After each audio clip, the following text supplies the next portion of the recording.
Hi, I'm Susan Lebrecht. I'm an actor, dancer, choreographer, mom of a teenager. And I'm stupid excited, but a little nervous to be on NOLA Film Scene. Welcome to NOLA Film Scene with TJ Plaideau. I'm TJ. And as always, I'm Plaideau. Yay. Yay. Excellent. Susan, we're so excited to have you on. Thanks for joining us today. Thank you. You are a dancer and a choreographer. Mm-hmm. I don't want to ask you how long you've been doing that, but... You can. Really, you can. Was that like a childhood thing? You started dancing in childhood and just kept going with it? Yes. I didn't start formally taking classes until I was the ripe old age of 13, which is kind of late, honestly, as dancers go, as far as like ballet technique. I had been in like musical theater in our community, so I had some dance training just within, in Annie, in shows like that as a little kid. So I always wanted to. I was always fascinated by, especially musical. I remember the first time I saw West Side Story on TV, I was like, oh, that is what I want to do. So yeah, that really was one of my first inspirations. That's always been a weakness for me, is dancing and seeing everything that goes into the choreography and the timing, and it seems very challenging. I honestly love it. I don't know if you know anything about this, but I grew up in this activity called drum and bugle corps, which, do you know anything about? Okay. I do.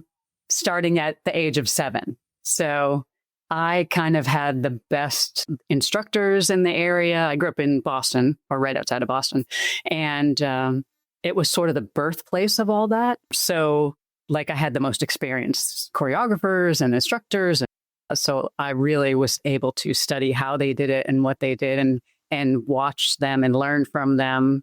And then I still teach it. I still teach marching band, the color guard, after all these years. It's been like 40 something years. So, but I love that. I love there's a creative way to, get the newbies, the new dancers to look as good as the more experienced dancers. And that it's almost like directing a film where you're like, okay, this has to be the focus over here and don't watch over there for and try to get everybody on the same level and the same emotional quality and the same, it's really exciting. And I do a lot of it.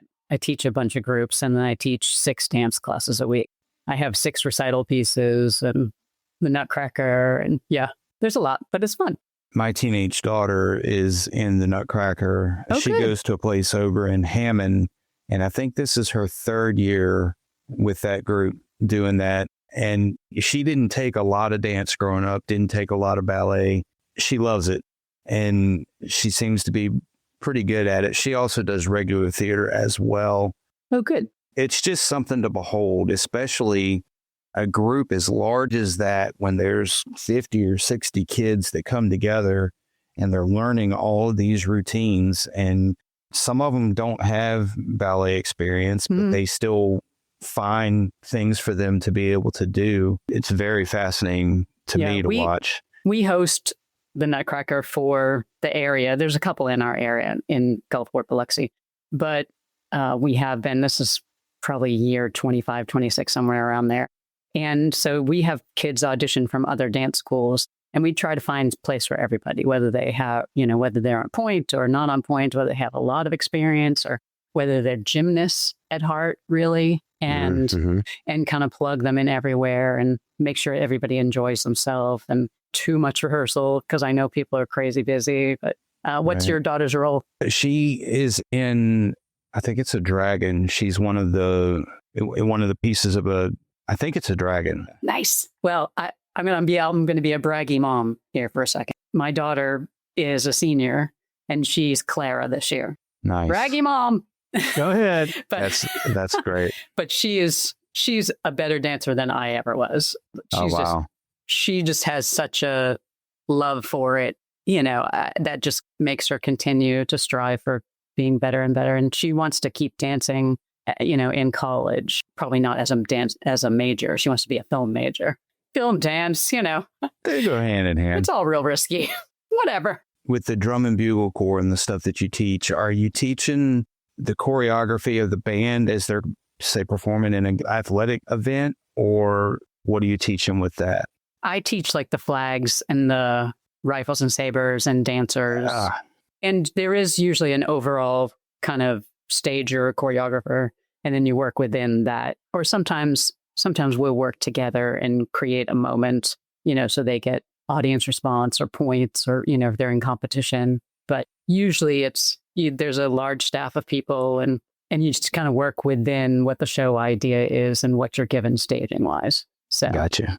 Sometimes That's it's really cool. hard because your vision is completely different from what the person who, staged it is. But then other times it just works out beautifully. Yeah. I played trombone in high school, so I understand all those marching days after days of doing the same routine. Don't lock your legs so you don't pass out. Pass out, yeah. Which I've heard somebody talk about, like, why would that do this? Like, it just does, man. Just trust me. Right. I don't know. I almost was drum and bugle corps, but when it came up, my schedule was full. And I was like, so I almost joined your world back in the 80s. With who? It was like, I don't remember the full name, but just like a Louisiana drum and bugle corps. The Stars? It could Louisiana be. Yeah. I think so. No, I could totally be wrong too, because I'm an old man and I forget everything. Oh, stop it. You're younger than I am. I'm 54. 56. No? Okay. You're the one guest who's ever been old, and we'll cut that out. We won't tell anybody. That's fine. Yeah, we won't put that there. I thought I had you trumped. So no. I don't know if you said in the beginning, I might have missed it. And I know you said you started with, did you say you went into musical theater like that? I was wondering how we get from dancing and instructing to the actress you are now. I kind of stayed with community theater for a while until those two things didn't, one drum bugle corps, my two older brothers as well. So my mom packed us all up and, go on tour for the summer. Mom's like, one trip. Oh, and I get to get rid of you. You're going. Right. So she was no dummy. I always wanted to keep going with it. And I was a theater major in college. So, and that kind of came out of the blue for a lot of my family because I hadn't done theater in so long. But I just always wanted to do it. And I always wanted to be in musical theater. And I ended up actually choreographing the theater's version of West Side Story when I was there. And again, a challenge with people who've never danced before, that are fabulous singers or, just the theater students, which was a great challenge. And, it's just one of those things that's like puzzle and you just try to make it all fit and make it all work. And sometimes you have to jam that one piece in there. Look, it's fabulous.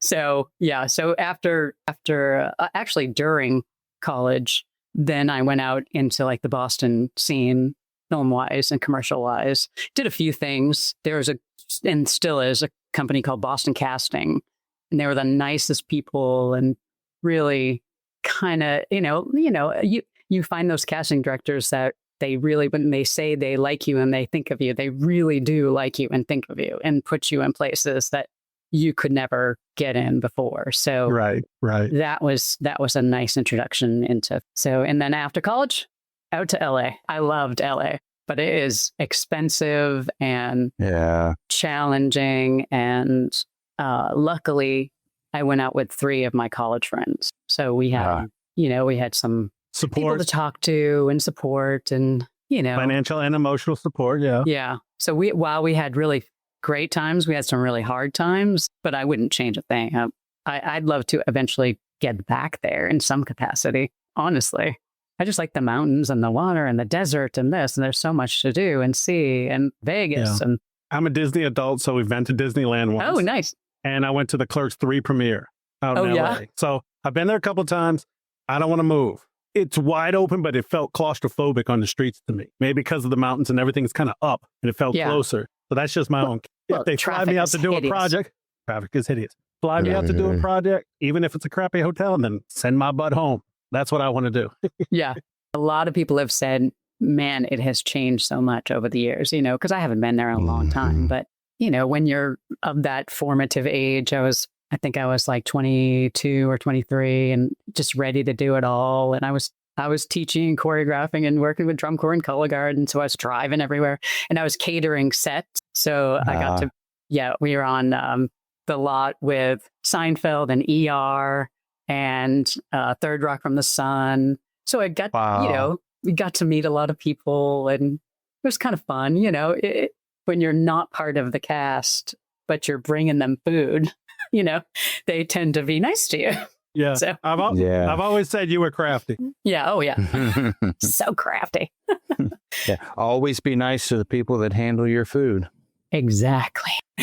Now, I've been yelled at by some people, but it's fine. I lived in San Diego for 5 years, and I went back a couple years later to visit some friends, go to the old stomping grounds. And even in that short period of time and being back in Mississippi, it was night and day. And at that point, I realized, I don't ever want to live there again. The weather in San Diego was always nice year round. It was always just really good, no humidity. I don't think I ever used the air conditioner in my vehicle, hardly ever, because it was just so nice. I didn't even have air conditioning in a living space until the very last apartment I had. And that's because I was living further inland in El Cajon and it got really hot there. But living closer to the beach, I never had AC. You have a couple fans and it's good. And I went back 15 years ago, 10 or so years after I had left. And at that point, I realized never live here again. The traffic, it's worse than New Orleans to me. Yeah.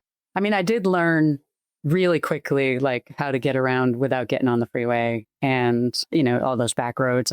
But that helps you decide like where you want to live and where what your next step is and where you're going and where all the studios are and where your auditions are going to be. So that, I guess I'm a shopper. There's really nowhere to shop here. I'd be in trouble if I was back shopping. No Rodeo Drive here, right? Yeah, but it's okay. I don't know. I kind of miss the hustle and bustle. I'm like quickly getting into the next phase of my life where my daughter's going to graduate. There are no more kids here. She wants to go to NYU to be a film student at NYU. I have a stepdaughter that is a second AD in New York. So that would be with me because at least she would have, again, family and friends. And my family's still in Massachusetts. So they would be close by. But then I'm here, really far away. Biting your nails. What's going on? Yeah. But it also, for me, it's almost like, maybe this is my chance to get an agent in New York and try, conquering that area and see at least make some kind of connections in that area. And I can throw my Boston accent on whenever I want. Oh my God, I'm wicked hot. I was actually just about to ask you about that. I'm going to circle back to it in a second. Okay.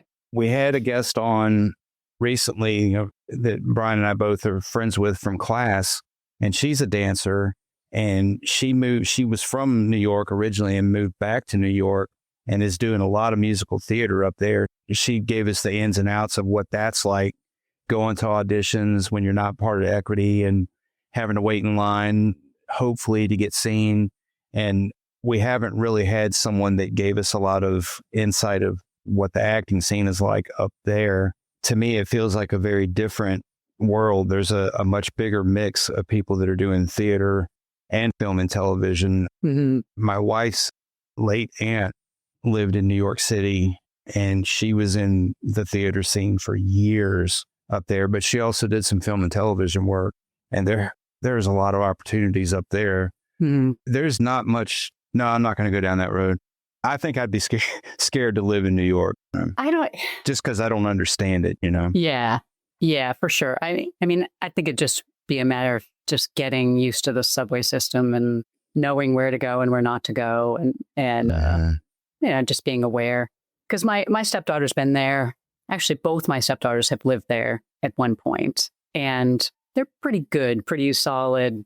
And as you know, Olivia is her name. She's a second AD, and she started as a PA, and she was in California, and then she moved to New York, and she much prefers New York. And because we're all musical theater nerds, so she gets the opportunity of going and watching, but also she works on The Gilded Age, which is just filled with theater people, like Christine Baranski, they're all theater people that are on that show. So she's working and meeting all her idols, from the theater, which would be hard to do, I think. But she's smart, and she has really grown into somebody anybody can talk to, and she can talk to anybody. And she's very respectful and knows that, and I feel like I'm the same way. There's something you can learn from a lot of people, most everybody that you meet, on a set, or it's good to, like, if you can, sit down and talk to them. I didn't want to throw this one in the podcast. It's not that it's real bad. My first time marching in a parade, Archbishop Rummel, if you're familiar with that. And it was the Metairie Parade. So we step out of Clearview parking lot, and it's Chapellettes, the dance squad, the drums, and then trombones have to be in the front because of the slides. Mm-hmm. I'm a freshman. It's my first time. We step out of the parking lot, and the urge hits me. Rummel is the pants that you have to wear with suspenders, white shoes, and then one of those big jackets, right, and a hat. Yeah. So I'm like, what do I do? And we're first band. So that means we are trucking. So yeah. And we get to a point, and I'm thinking about the parade. I said, okay, I know there's a portalette by Burger King. I passed the Vern. I don't know what I'm going to do. And then every time we were at a good clip, not stopping, we hit parade rest. And TJ, I don't know, you probably know from military, but that leg goes out, kept things together. We get close to where that porta potty is. They stop for a second, and I look at it, and I think, because I had tails, you know what I mean? It's not like a bathroom where you can protect your stuff. No. And then they kept going again. It's like, all right, we get to the end of the parade route. Then this has been like 7 miles. All right, get on the bus. We get on the bus. We get back to Rummel. Okay, I'll use about the Chapellettes are all changing to go out that night. I'm like, and then my dad showed up. I didn't have to wait. So 3-4 hours, and I made it with, Wow. My last year marching, we had a dress that had 4 layers of material and leotard snap underneath. And under that, we had a unitard, so a full body suit. And under the unitard, we had tights. And so if you had to go to the bathroom, man. It was a whole production, like, huh? Oh my God. Yeah. It's almost as bad. I was Death's photo double, and my hands were painted white, which made everything difficult. It was pre-COVID. So if it was a 10-1, it was a simple spray of disinfectant. Yeah. I didn't eat much before any day going to set to make sure that I didn't have to deal with it. I spaced that out. That's funny. So I think I mentioned before, I'm a Shriner. The New Orleans parades, they have the green and yellow Shriner motorcycles that escort all the parades. I rode green and yellows for several years, and we were there. I mean, we'd have to get there and line up, an hour and a half, 2 hours before the parade would start. And then you start the parade, and we were always at the front. It was just a New Orleans tradition. Plus, we're not having to ride behind horses. That's a bonus. Yeah, some of the routes, so the Metairie routes, they have porta potties along there, and you can ride up ahead and stop and find one. It's not a problem. In the New Orleans routes, especially down through the French Quarter, they don't put porta potties out, and you just ride along. And you find people partying, like standing outside their house waiting for it to come by. Hey, can I use your bathroom? They're like, yeah, man, come on in. You want a beer? Yeah. I'm like, no. I mean, I remember when I first started, we were little kids. So there was like a junior corps and then the older groups. Sometimes there were So I'm 7 years old, and we're sandwiched in between the horses that are right in front of us. There's like 12 of us. The horns are playing.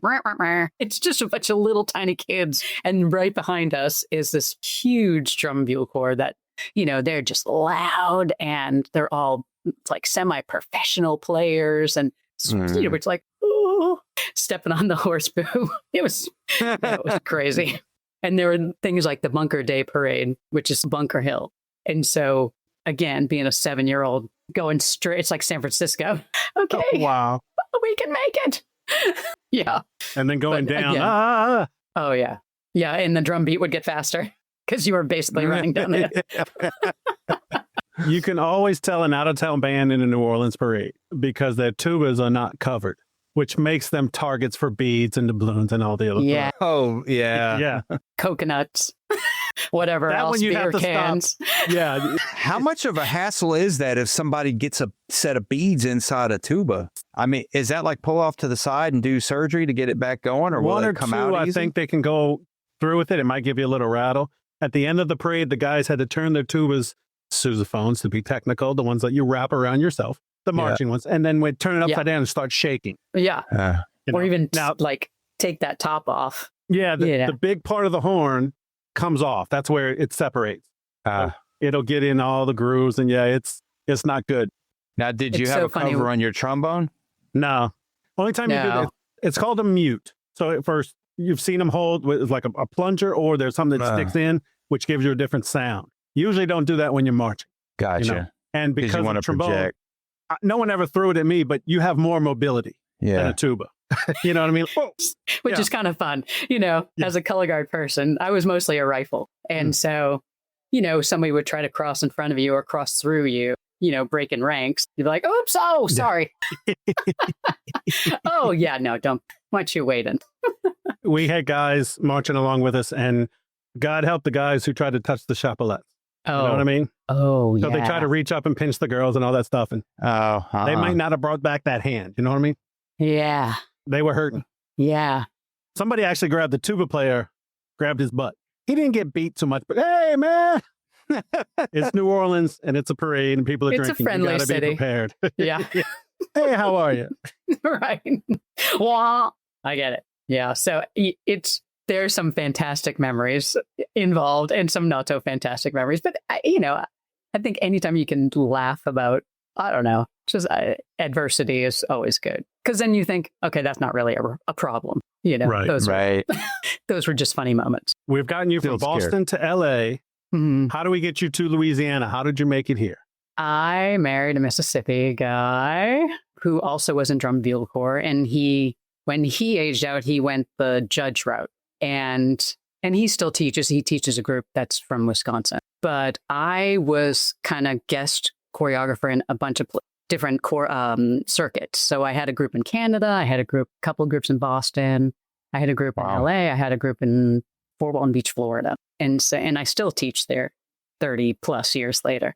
And so he was a judge in that circuit. And really one of the people that had more history than a lot of the other judges. So when we met each other, he made some snide comment. It looks like 1976, whatever. I goes, who are you? My Boston girl came out like, what do you know? All right. And we were fast friends right away. And so years and years and years of just being friends. And he sort of helped me when I was in LA as far as just keeping my mental stability and, working through being really poor and trying to have a career and all that. He really did help me through all that. Just, I can't even tell you how much. It just exponentially helped me through all that. And then I moved back to Boston, started working there a little bit more. And then finally, moved down here and married, child. The rest is history. Nice. So I hear it just a little bit. I hear the Boston just a little bit every now and then when you talk. Let's hear it. Pull it out. What do you want to hear? You want the typical down by the harbor that, That is. Are you going to the park? You going to the park? Oh, I'm definitely going to the park. I'm gonna go to the Packy first and get a beer, and then I'm gonna meet up with Sully, right? And that accent is not hard because you hear it.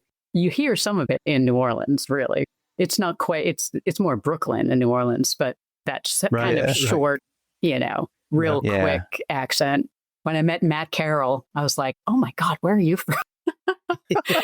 Because the parish. Yeah. Well, and he sounds like he's from Chicago. Parish. Really? Yeah. It's so weird. Yeah. We're going to tell him you said that. Yeah. No, I'm just kidding.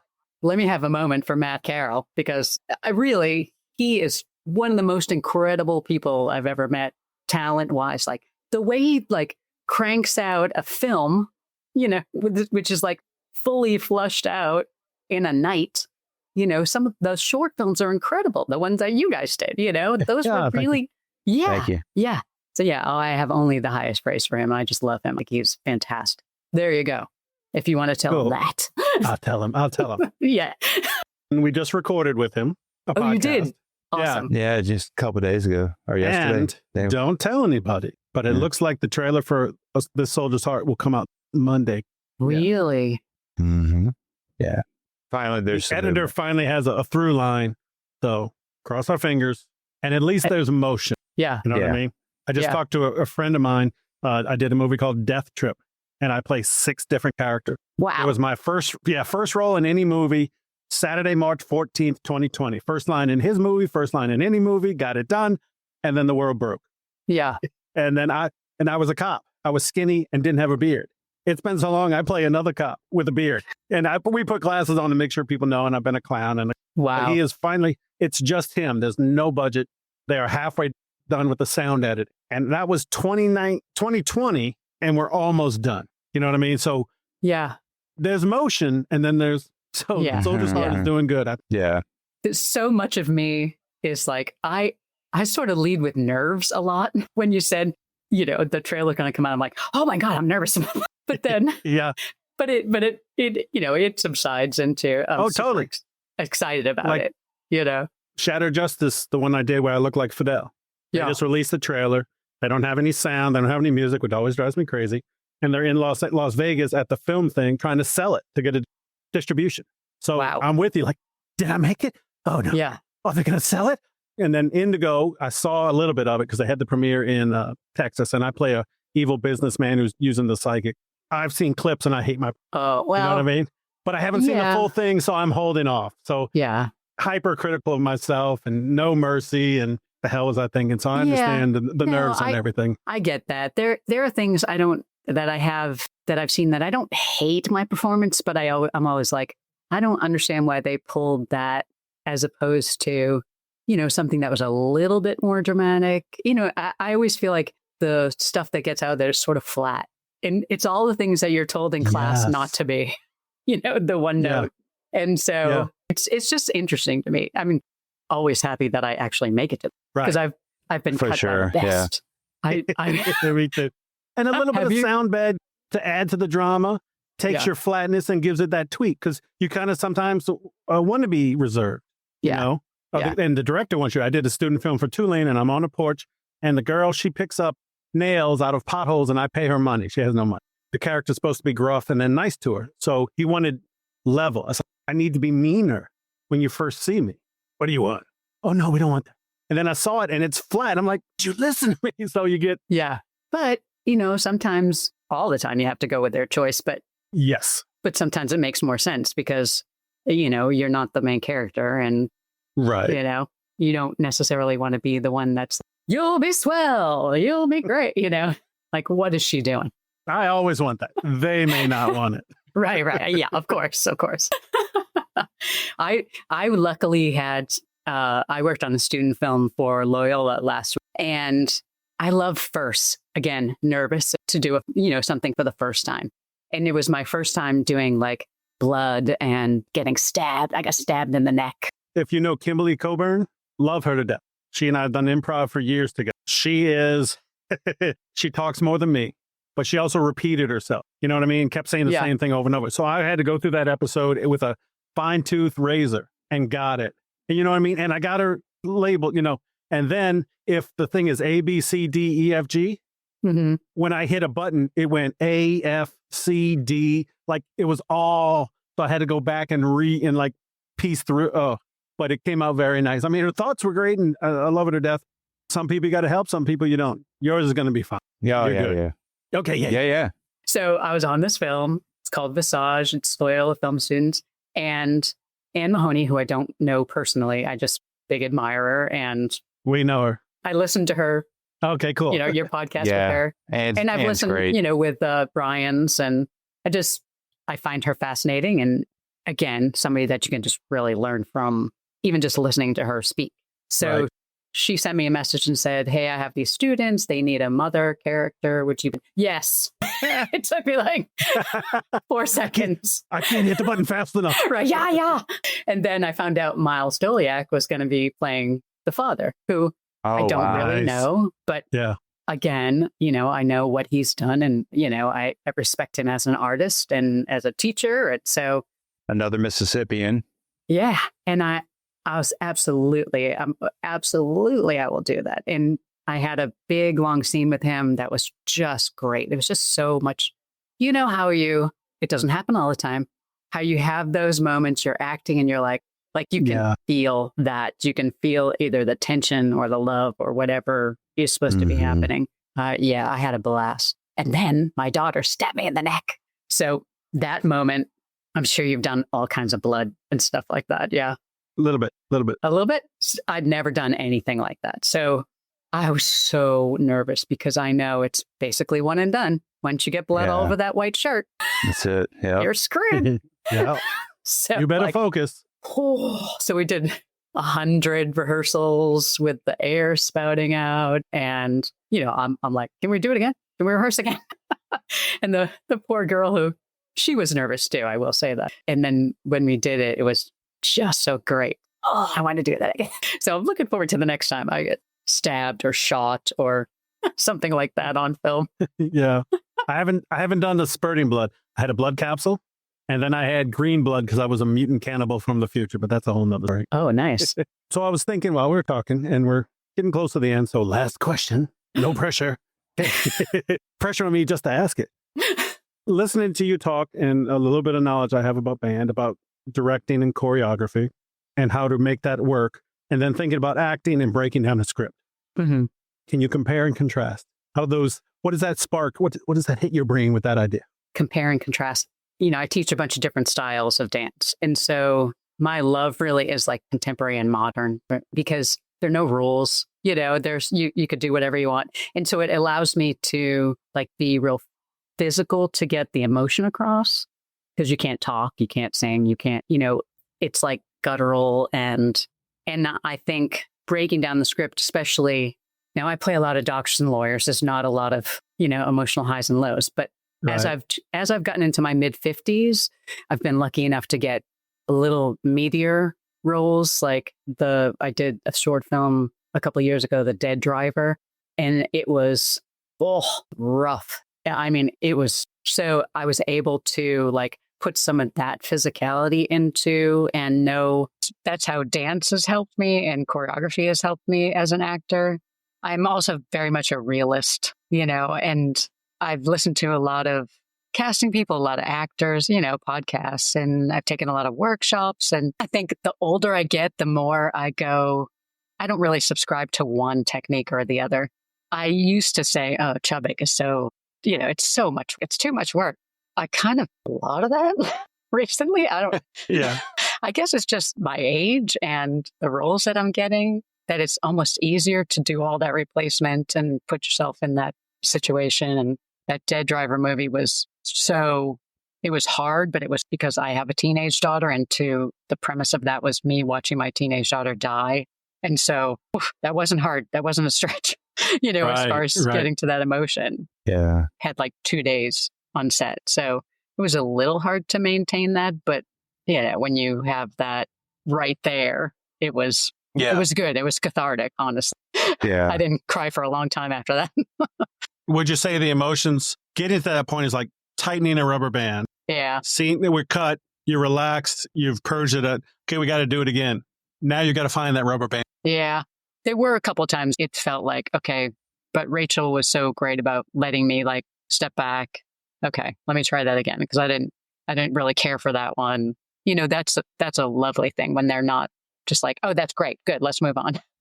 Where they really do listen to your instincts. So I was really super grateful for all that.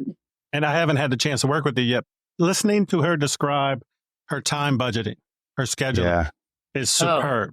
Because I've worked on a couple of student films, some indie films, and people who are just learning, and things that go wrong on set. Time goes crazy. So she's the goal. She's the gold standard to be like that, Yeah.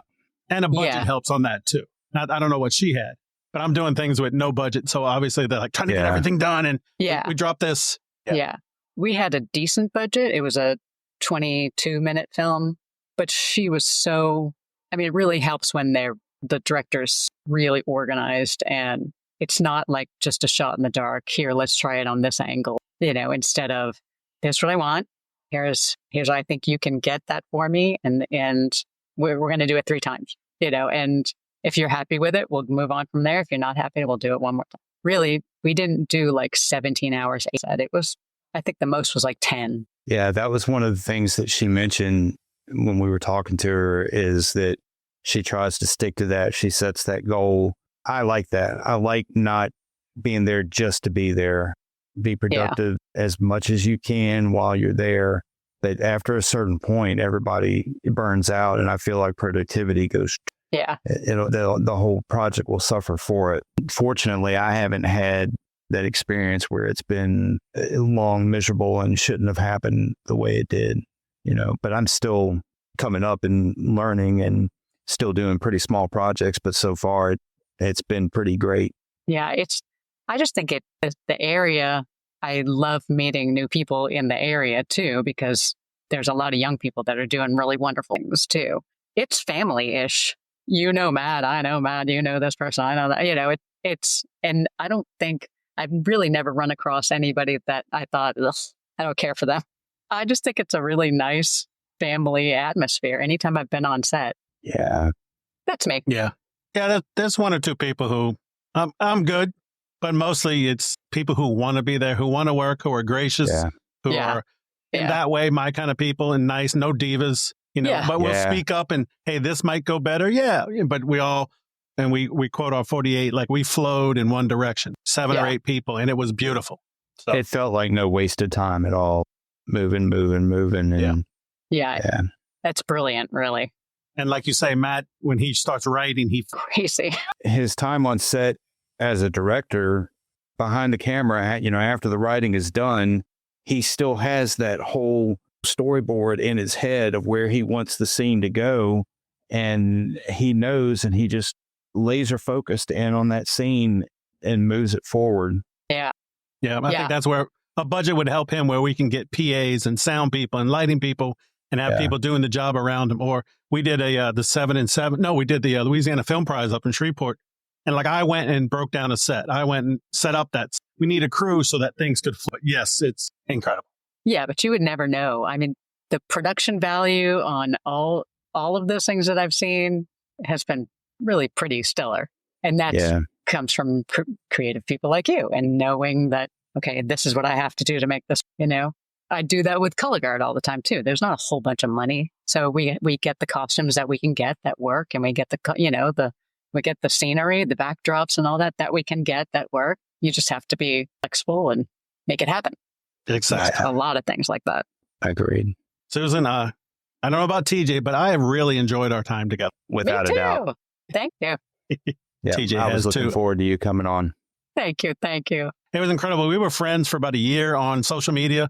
Finally met at that Actors Summit. Yeah. Like, hey, I know you. This is in person. So now we've had a longer conversation. Right.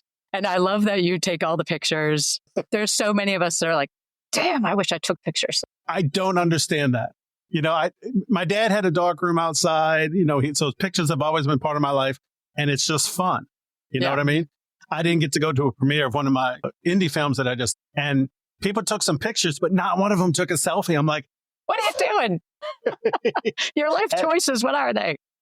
Yeah. One of my selfies on set for that action movie where I look like Fidel Castro, but I am not playing a Hispanic person, just a gringo in South America doing bad things. And I took a selfie, and instead of smiling, just to being a tough guy, that made it into the movie. And it's my poster for the movie they released digitally. So I love taking pictures. So thank you. I got to tell you, I love the commercial you just did and the painting that they made of you. That is so great. Thank you. Oh my gosh. We'll put a link in this on our website. We're going to link it to it. Okay. And what we did, they asked for a picture, which was a headshot I just took for another short film when I was an evil mayor or corrupt mayor, at least. And I'm kind of standing kind of haughty. And then they took that computer-wise and put me in like revolutionary times, in this old fancy get up like 1700s. So funny. That's computer generated. That's like not an painted. oil painting. On the painting, you can see the cracks. You can't see it on my post, but people have asked me, did they give me a copy? When I booked the role and started talking to them about scheduling, I was like, can I have a copy? And they go, we can do that. So that they gave me a print. I've mounted it. It's flat. It's in cardboard protected, but I have to do a frame that matches the time period. Yeah. You can't do that in modern frame. And it's like 40 by 38. Thing is huge. Oh my gosh. It's like $500 to frame it at a frame shop. So I'm going to DIY it with some molding and some techniques that I'm finding online. For sure. I think it should be right behind me on the podcast, but TJ said no. We'll see. I'll set up my own little place. Yeah. Cool. But thank you. That was a lot of fun. Yeah. That looked like a lot of fun. I love David. I think he's hysterical. David is a lucky buck from the Mississippi lottery commercial. And Holly Burns, she's been in one. Britton Webb, he's been in one. So I'm in some high quality room now, huh? Yeah.